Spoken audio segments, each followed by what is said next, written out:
Welcome to Home Cooked by Agnes. Try homemade food, from traditional recipes of my grandmother, handed down to me.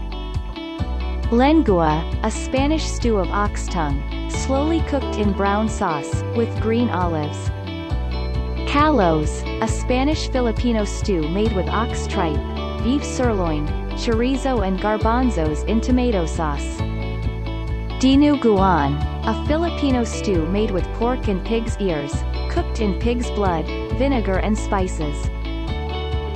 Beef caldereta, a Filipino stew of beef, camto, cooked with tomato sauce, cheese and spices. Beef machado, a Spanish stew using beef hump, slowly cooked until tender.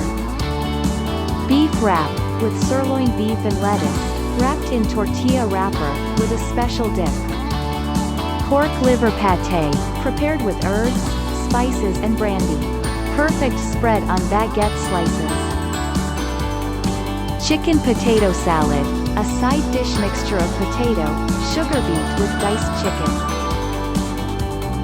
Brazitos de Mercedes, a rolled cake, made from soft meringue, with custard filling and cashew nuts. Please send your orders on Viber at 0917-625-5732. Payments online, and with Gcash. Deliveries can be arranged with Grab or Lalamove.